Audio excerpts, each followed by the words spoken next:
Thanks a lot for coming along, everyone. Great to have you here on a Thursday night. Now, unfortunately, all we've got to reward you for your attendance is another problem to add to your list already.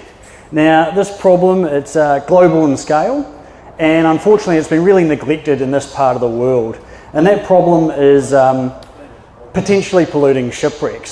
So this is what we'll be talking about tonight, but the great thing about this problem is it's something it's actually solvable. It's something that we can use technology that's already available today to remove this risk from the oceans and make the world a better place, basically. So what I'll do tonight is I'm going to tell you all about this kind of issue and how we at the Major Projects Foundation are looking to solve it. Okay, but before I start, I don't want to get too far ahead of myself. Some of you are probably thinking, okay, oil, shipwrecks, that makes sense. Who's this guy? What does he even know about any of this stuff? And that's a good question. So I am a maritime archaeologist. I've been working in the field for about over a decade now, and I've been really fortunate, and I've been able to work in around about 12 different countries around the world.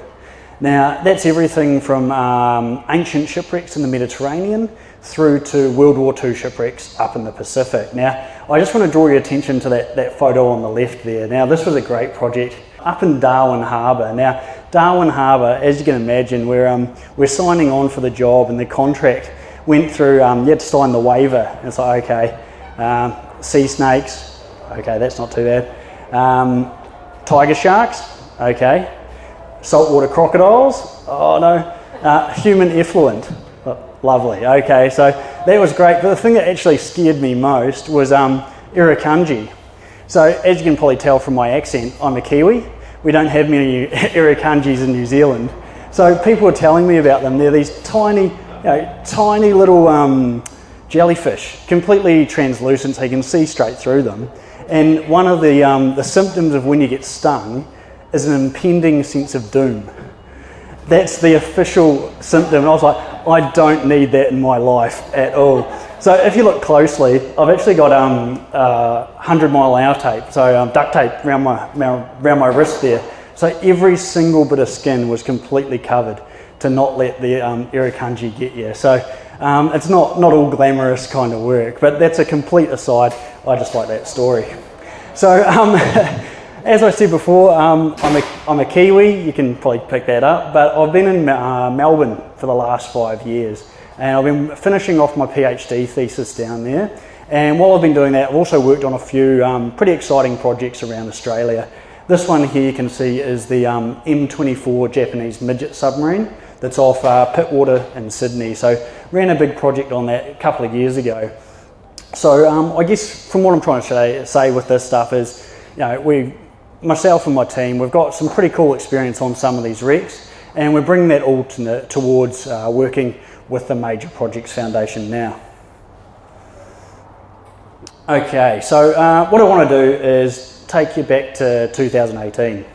So I'm sitting in my office in Melbourne. It's raining because it's Melbourne, and basically I'm writing my thesis. So I'm sitting on Facebook, scrolling through Facebook, and up comes this story that this couple from Newcastle have gone out with their own money, bought the former New Zealand Navy diving vessel, the Manawa Nui. Oh, wow, that's pretty amazing.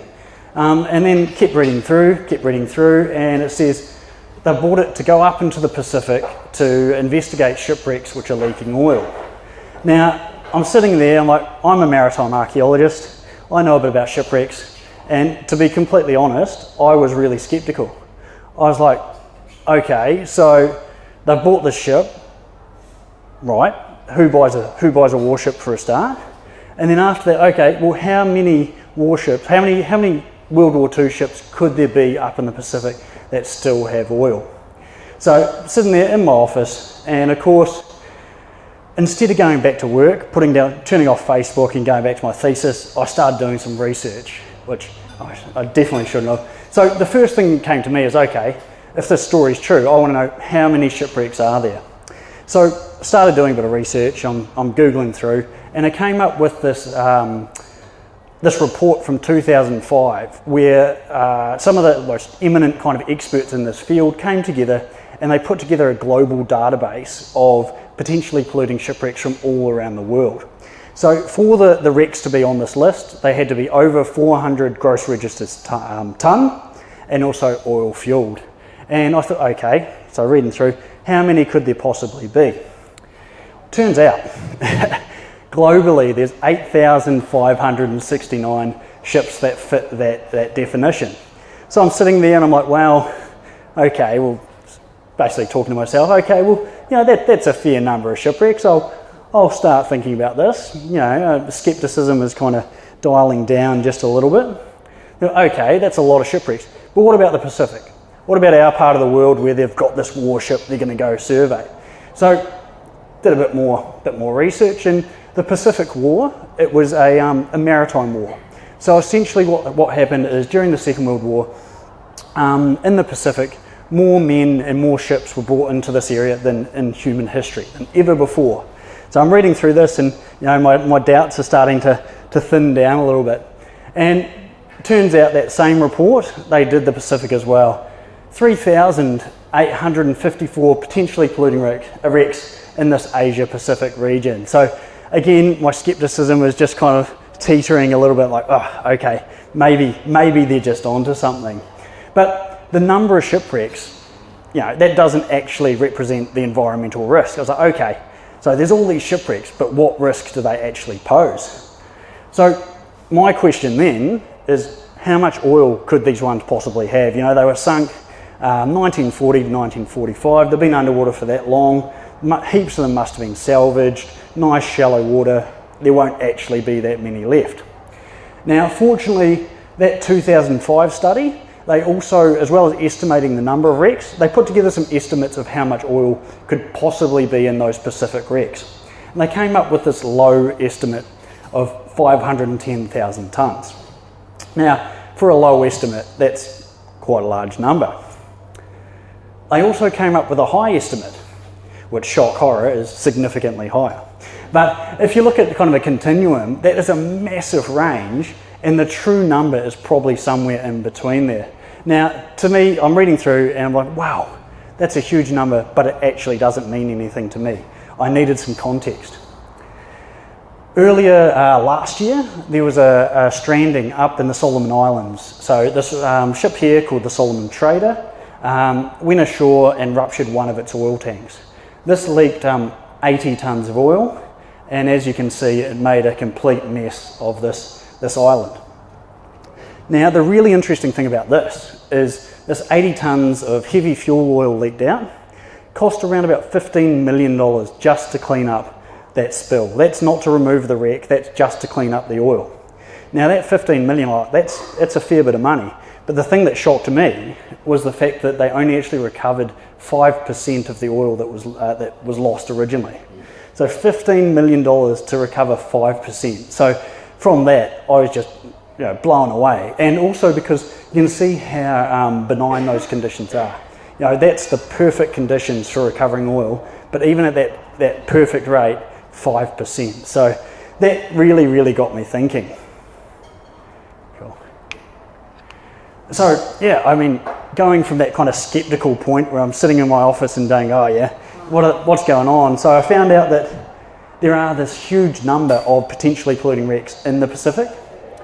They actually could have a huge amount of oil still in them, and that the cost of cleaning them up is in the millions, and you're only going to get a fraction back of what's actually lost. So from there, I was pretty, I guess my skepticism had disappeared, and I was like, wow, actually, I think they're onto something. So what I did is I contacted Paul and Wilma Adams and said, wow, your foundation, it's such a great idea. I never had a doubt about your mission at all, no skepticism at all.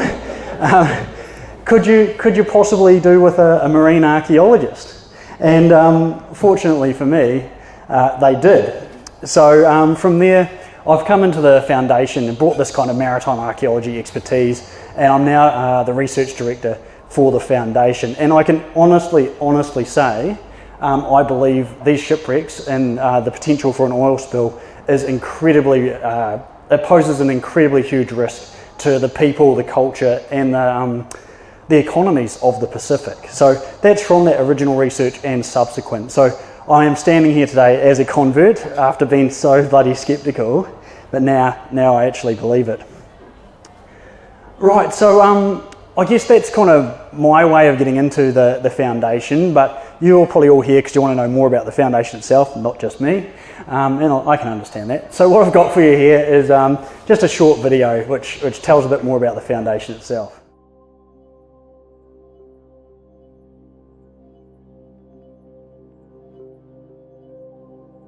Our oceans are in trouble. Climate change, rising temperatures, coral bleaching, overfishing, loss of habitat, plastics, oil spills, and many, many more. Each one of these issues has a destructive effect on the ocean, but together they are devastating. But there is hope. These problems can be fixed. We created them, and now it's up to us to solve them. The Major Projects Foundation is joining the fight to save our oceans. The Major Projects Foundation was formed by a team of volunteers, including divers, sailors, engineers, archaeologists, and biologists, united by a common love of the sea and concern for its future. The Foundation owns and operates the RV Ocean Recovery, a full capability research, dive support and subsea construction vessel. Our mission is to provide a platform to support marine research and environmental education in the Pacific, and to take positive, practical action to preserve and protect our oceans and our island communities. One of the first issues that we are investigating is the little known but potentially devastating threat of oil leaking from World War II shipwrecks. There are more than 3,000 wrecks in the Pacific alone. 300 of them are oil tankers, and most are lurking beneath the waves beside unsuspecting Pacific Island communities and critical marine ecosystems. For more than 70 years they have sat on the bottom of the sea, corroding away, but now they are starting to collapse and leak. We have no idea which of them still contain oil and how much oil remains waiting to be released. An oil spill from just one of these wrecks represents a major threat to the marine ecosystem and to any local communities who rely on it for their livelihood and well-being. We have the technology to stabilize the wrecks and to neutralize or extract the oil, but we cannot treat every wreck. Urgent research is required to understand the extent of the issue and to identify which wrecks pose the greatest danger so that the targeted cleanup plan can be implemented. We have the people, we have the expertise, and we have the technology. We have the ship and the equipment necessary for the task, but we need your support. Please donate and help us get moving on this important environmental project before it's too late. Cool, so that's a really good kind of overview of the foundation itself and what we're about. So this is kind of the second part of the presentation tonight. I'm going to go into a little bit more detail, give you a bit of an idea of how we're planning to remove the risk and what we've done so far. So as you all heard in the video, our main focus is World War II shipwrecks. And this is for a whole range of reasons, but mainly because in that database of potentially polluting wrecks, they're the largest number on that list, the ones that are oil powered and over a certain size. And also they're the ones that have been underwater for the longest. So between at a maximum of around about 81 years to 75 roughly. So they have been underwater for a significant period of time and are corroding. Now what we've found is that there's actually been a reasonable amount of science thrown at this kind of issue at the past, mainly around the corrosion and the breaking down of the wrecks. So this is a wreck up in Chook Lagoon, and it's been studied quite heavily. Now one of the foremost corrosion scientists in Australia, he's actually a maritime archaeologist as well, and he was looking at these wrecks started looking at them about 2002. And what he found is that through a whole range of various scientific methods, that the corrosion rate is about 0.1 millimetre per year. So when you add that up, 80 years, 75 years, you can see they are just incredibly reduced from what they were when they sank. What we've also got happening here as well is this kind of this idea of peak leak. So they've all been under for a relatively similar period of time. They're all corroding to the point where they will be hitting metal fatigue and structural failure in the very near future. So probably in the next 5 to 10 years, these ships are going to start collapsing, and any oil that's left inside them will be released into the marine ecosystems. Now, on top of this, just to make things a little bit even more challenging, is the fact that in parts of the Pacific where we're looking, there's also been an increase in the severity of tropical cyclones associated with climate change. So you're getting these big cyclones come through, and as you can see in the picture here, they're taking the tops off the wrecks and doing some really severe damage by by wave surge and things like that. So you can see here, just the top of the bridge has just been completely nailed in 2014. So really quite a dramatic impact on these wrecks, and we are working on a really time-sensitive issue. They will collapse. The science is there. It's a matter of getting there and doing something about it beforehand. So when I kind of get to this spiel of my stories, who I tell to anyone who'll listen to me, they usually say to me, "Okay, they've been underwater for 75 odd years. Wouldn't the oil have all leaked out anyhow?" And for some of these wrecks, that definitely is the case. So of some of those 3,800, some of them will no longer have oil. But the case here of the USS Mississauga is an example where it was the complete opposite. So this was a US oil tanker up in Yap, up in Micronesia. And in 2001, it started leaking.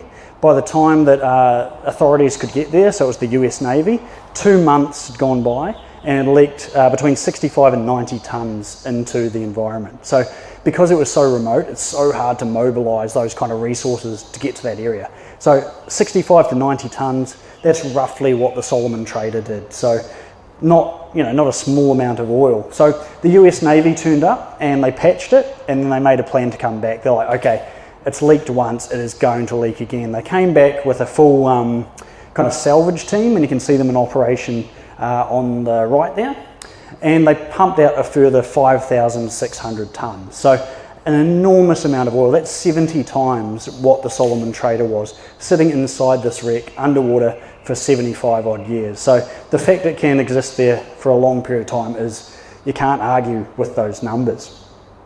Now, the really interesting thing about the Mississauga as well was the fact that the recovery of the oil only cost about $5 million. So 5,600 tonnes for $5 million compared to the $15 million to clean up the 5% of the Solomon Trader. And with the Solomon Trader, you get obviously all the environmental impacts as well. So the business case for that is really quite clear. It's significantly easier to contain and remove this oil, while it's still within the hulls, within the tanks of these ships. Again, talking about science and already well-established science, the impact of oil on the marine environment, on people and everything like that, it's really clear. It's not new. Everyone knows this kind of stuff, and yet the proactive approach to moving into and removing this oil just has not happened yet in the Pacific. And as it says down the bottom there, the cost of prevention of one of these spills is it's far less than the cost of all the combined impacts. So we're not just dealing with economic impacts. As you can see down there, there's environmental, social, cultural and economic. So there's a really quite compelling case there for removing this oil before it can do all these negative harms. Right. Okay, so I've given you a pretty good idea of all the problems and all the difficulties. What's actually been done? What's the Major Projects Foundation doing? So before we steam up, take the ocean recovery up into the Pacific and start pumping out shipwrecks, there's a whole lot of paperwork. There's a whole lot of relationship building, and there's a whole lot of kind of goodwill that has to be shown. So fortunately for us, we've got a really strong relationship with this organisation here, the Secretariat Pacific Regional Environment Program. Now what that is it's an organisation that's responsible for marine pollution, environment kind of management in the Pacific, and membership of that organisation is made up of 21 different Pacific countries. So they're all so small they can't do it on their own, so they work together to do these kind of environmental issues. Now, they've been concerned about these Second World War wrecks since the late 1990s, and they've put it in their formal declarations and things. They've said, these Second World War wrecks, they're a potential environmental threat. This was in 1999. We've built a relationship with them, and we now have a memorandum of understanding, and just last year they came out and repeated it.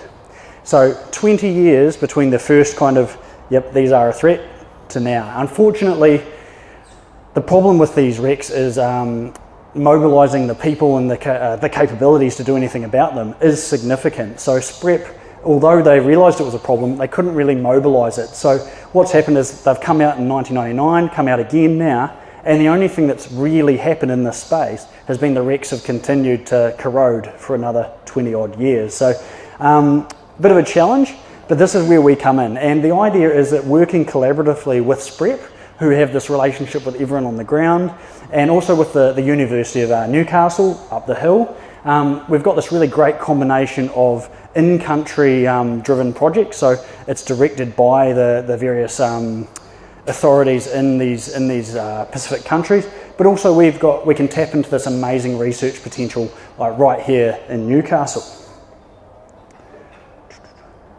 Okay, so with all that kind of said and done, how do you actually go about reducing the risk of these ticking time bombs? These shipwrecks full of oil. How do you actually start reducing the risk?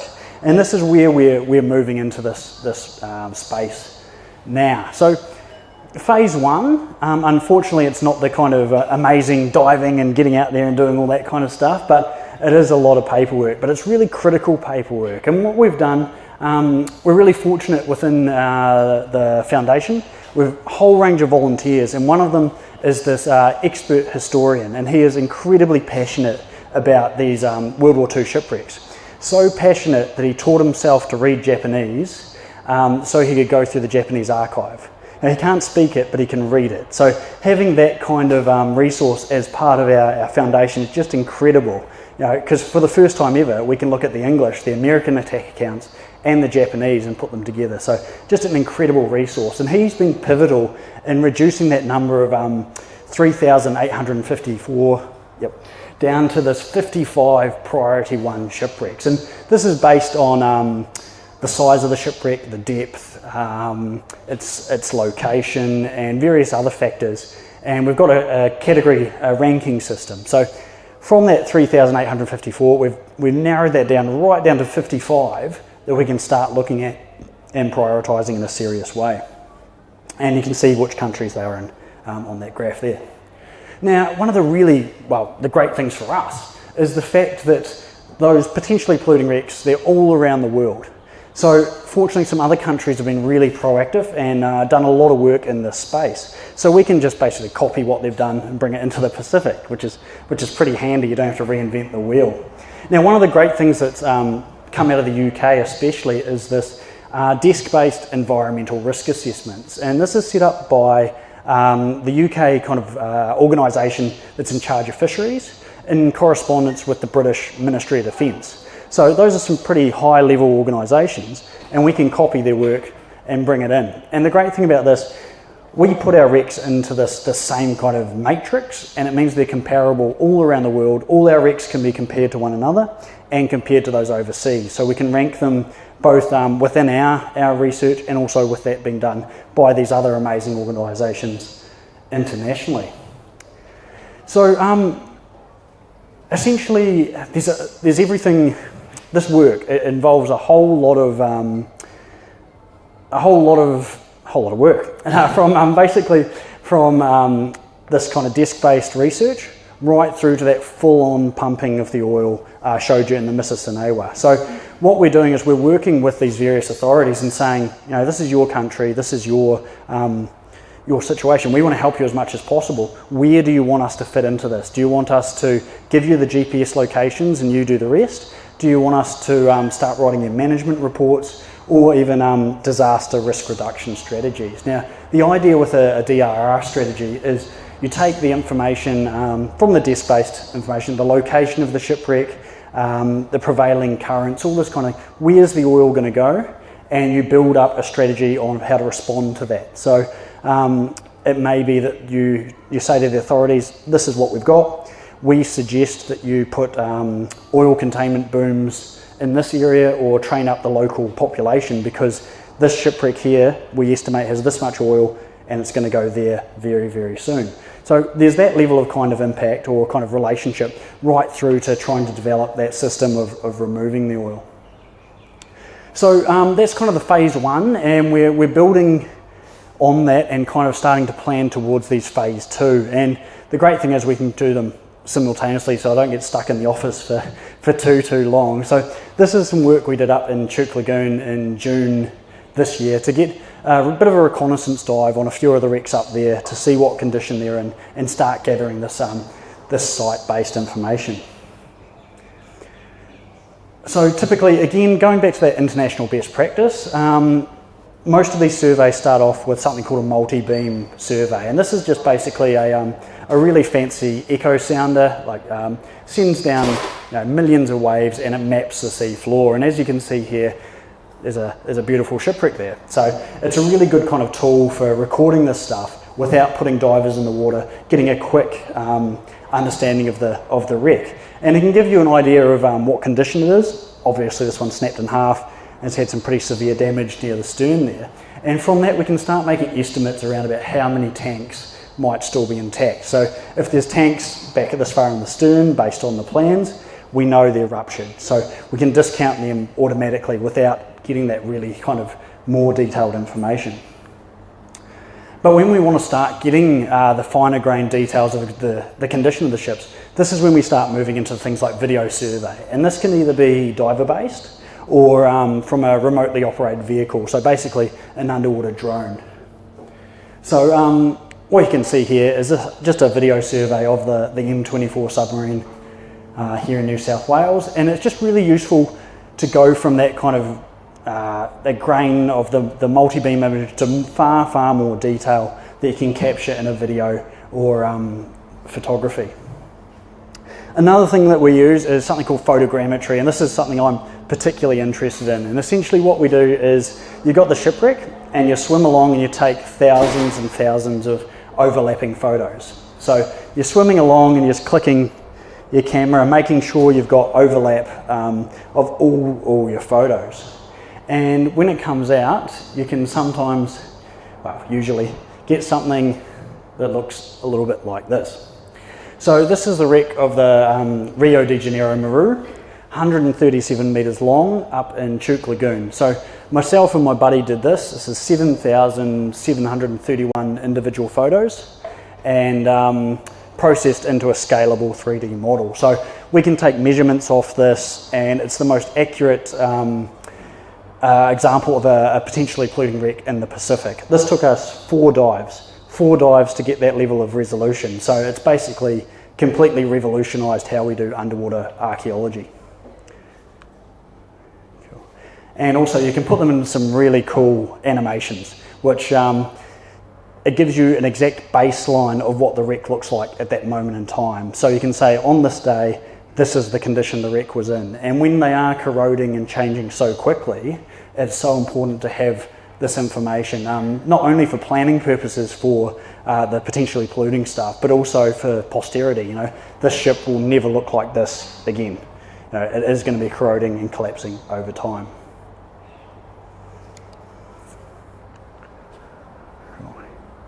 So that's starting to get a really good understanding of the physical condition of the wreck. To look at the more, I guess, the chemical component, we can use pretty standard techniques used by commercial divers to do these corrosion surveys. And these are things like dissolved oxygen, corrosion potential, all these kind of, they're pretty standard techniques, but it actually starts giving you a really good idea of how fast the wreck's corroding and how long it may be till total metal fatigue and collapse.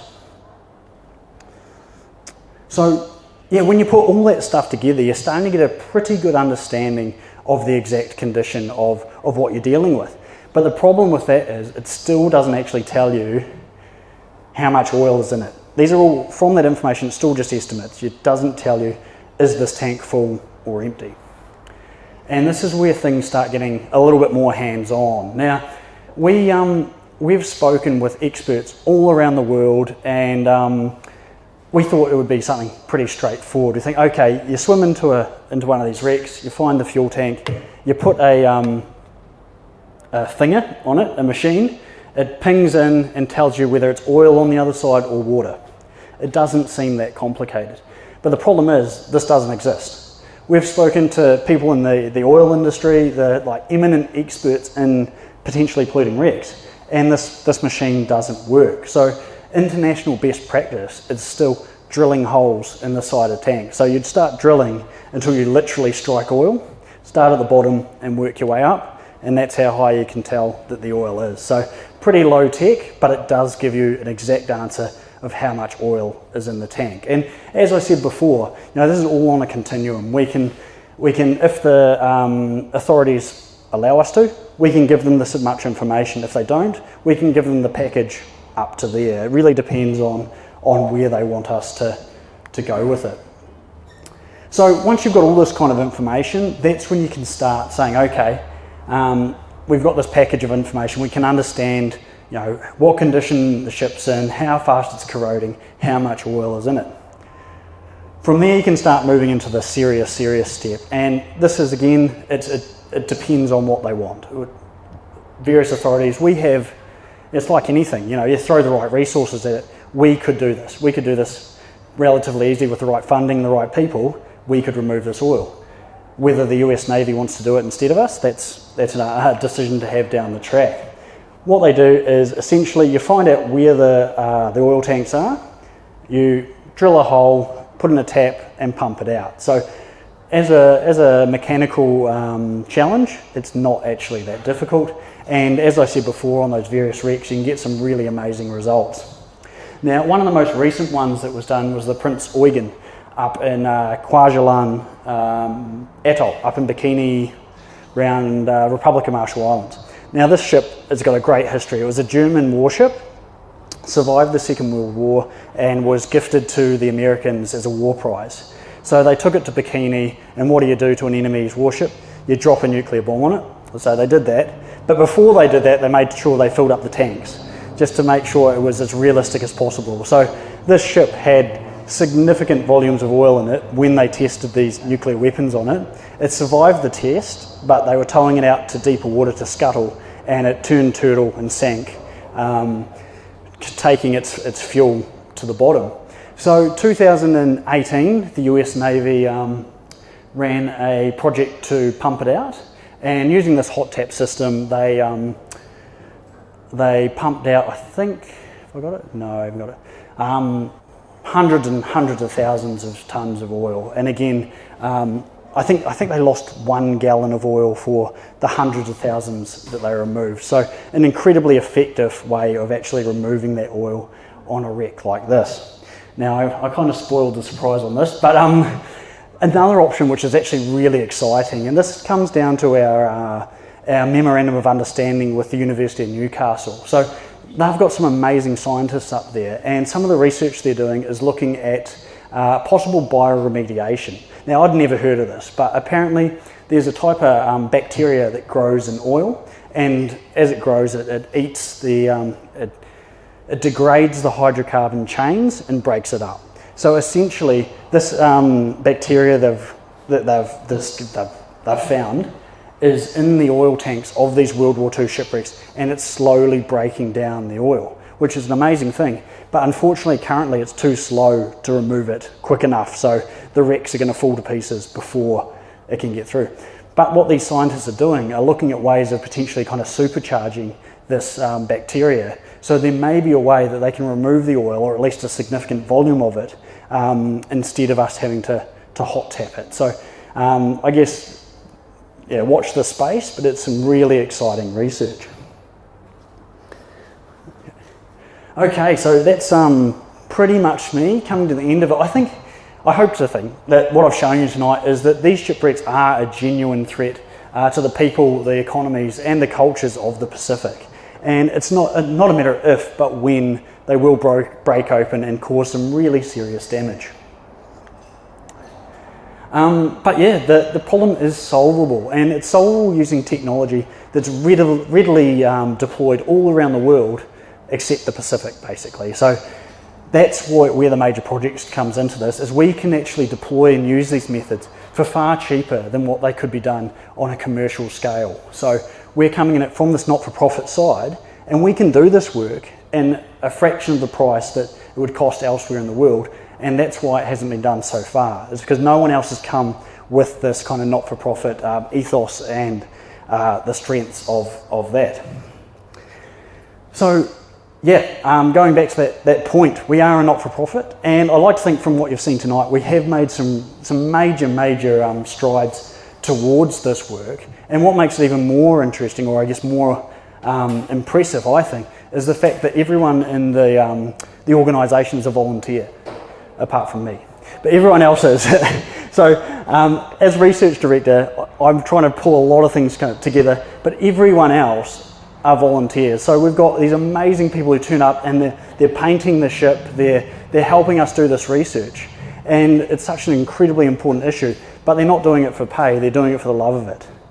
On that side of things too, we've got some really amazing sponsors, local sponsors who help us out with materials and all that kind of thing, and we really do appreciate their support, because so far all the financial contributions have come from Paul and Wilma for this project so far. So, you know, from our point of view, there's this incredibly important project on a really fine timeline, and we'd just love to get as much support and collaboration with people like yourselves to help spread the word and actually move this project forward. So yeah, obviously so many people to thank. Oh, I won't go through them name by name, but thank you very much for your time, and any questions, I'm more than happy to answer them.